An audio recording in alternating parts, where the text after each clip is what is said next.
Wrestling জগতে সোমবার এমন একটা দিন যেটার জন্য অধীর আগ্রহে বসে থাকে কোটি কোটি ভক্ত, যাদের একটাই উদ্দেশ্য টিভির পর্দা খুলে এই অতি মানবীয় চিত্রনাট্য দেখা। কিন্তু সোমবার আসলে কি? সোমবার হচ্ছে the one and only Monday night র। প্রতি সপ্তাহের মতো গেল সোমবার অনুষ্ঠিত হলো ডাব্লিউডাব্লিউইর সেই মানডে নাইট র, যেখানে ছিল কানায় কানায় ভর্তি দর্শক, জ্যাম প্যাকড অ্যাকশন। আর কি, বাকিটা দেখবো এই ভিডিওতে। রেসলিং রিংয়ের এক আবেগঘন বিদায়ের মুহূর্ত সাক্ষী হলো অ্যাটলান্টার দর্শকরা, যেখানে নিজের বর্ণাঢ্য ক্যারিয়ারের ইতি টানার ঘোষণা দিলেন এজে স্টাইলস। টিএনএ জাপান থেকে শুরু করে রেসেলমেনিয়া পর্যন্ত নিজের দীর্ঘ সফরের স্মৃতিচারণ করে তিনি তার পরিবার আর ভক্তদের ধন্যবাদ জানান এবং রিংয়ের মাঝখানে নিজের গ্লাভস আর জ্যাকেট রেখে আনুষ্ঠানিকভাবে অবসরের ইঙ্গিত দেন। কিন্তু বিদায় নেওয়ার ঠিক আগ মুহূর্তে পুরো অ্যারেনায় অন্ধকার নেমে আসে এবং আমেরিকান ব্যাডাস রূপে মোটর সাইকেল দিয়ে এন্ট্রি নেন দি আন্ডারটেকার। রিংয়ে প্রবেশ করে আন্ডারটেকার যখন বলেন যে তাদের মধ্যে এখনও অসমাপ্ত কাজ বাকি আছে, তখন মুহূর্তেই পরিবেশ থমথমে হয়ে যায়। তবে সবাইকে চমকে দিয়ে আন্ডারটেকার জানান তিনি লড়াই করতে আসেননি, বরং তিনি এজে স্টাইলসকে 2026 সালের ডাব্লিউডাব্লিউই হল অফ ফেমারের নতুন সদস্য হিসেবে ঘোষণা করতে এসেছেন। এই তো শেষ নয়, আরও অনেক কিছু বাকি।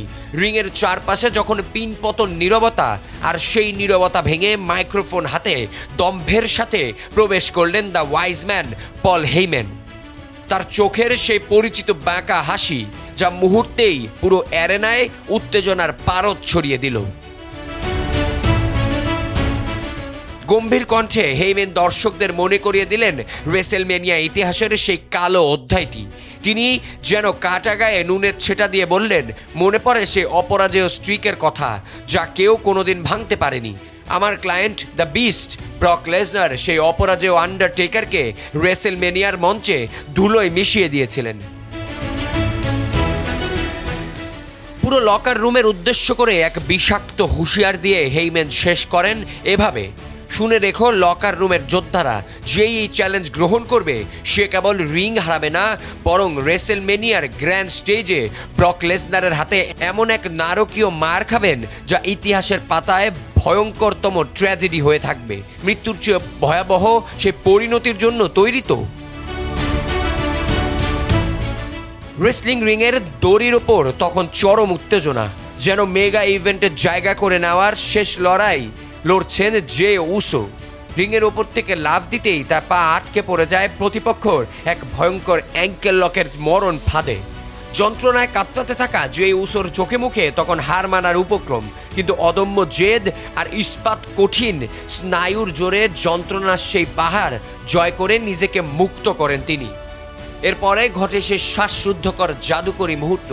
খাদের কিনারা থেকে ফিনিক্স পাখির মতো জেগে উঠে বিদ্যুতের বেগে প্রতিপক্ষকে এক বিধ্বংসী সুপার কিক আর বুক কাঁপড়ানো স্পিয়ার দিয়ে মাটিতে লুটিয়ে ফেলেন জে উসো। গ্যালারির দর্শকদের বাঁধ ভাঙা উল্লাসের মধ্যে রিংয়ের সর্বোচ্চ দড়ি থেকে শূন্যের ডানা মেলে প্রতিপক্ষের ওপর আছড়ে পড়েন তিনি। রেফারির 1-2-3-এর সাথে সাথেই নিশ্চিত হয় এক মহাকাব্যিক জয়, আর সেই জয়ে ভর করে এলিমিনেশন চেম্বারের টিকিট হাতে পেয়ে রেসেলমেনিয়ার পথে নিজের জায়গা ছিনিয়ে নেন এই অদম্য যোদ্ধা। আমি আজিদ ইহসান, সময়ের আলো।